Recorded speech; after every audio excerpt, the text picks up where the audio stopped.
Hello and welcome to this Blender Math tutorial. Today it's gonna be very similar to the last tutorials I've done. So we're gonna have a Python script to create the vortex effects you just seen, and we're gonna have here the first part of the script is just render properties, access properties, color map properties. You can edit stuff like titles, display grids, color axis, and then render engines. You can type in stuff like that, and then for functions just like before.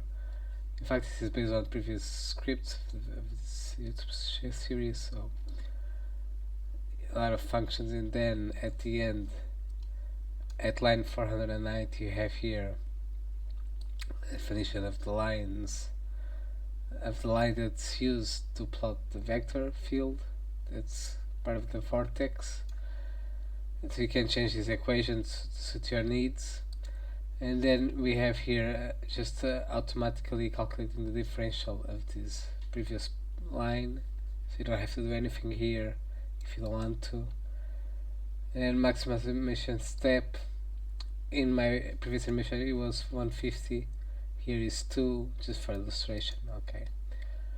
And then here a step in range, so run maximum step. Okay. And here it's right, what does it do here? Start point direction. So here it plots the vectors.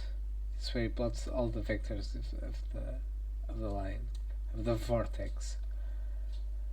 So it does have spacing 25n is the spacing between vectors.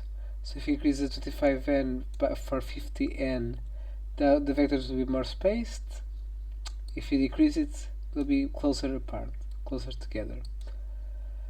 Okay, and then here we have they only draw the vectors if the vector lies between the coordinates z, minimum z, and maximum z coordinate. So if the vector lies between these coordinates, then it'll draw the vector, and that's it. And don't forget to change the file path unless you want to run on your machine, because I'm pretty sure you don't have the pin to username. And that's it. That's it, guys. Thank you so much for watching. Have a good time. Bye. Bye. Bye.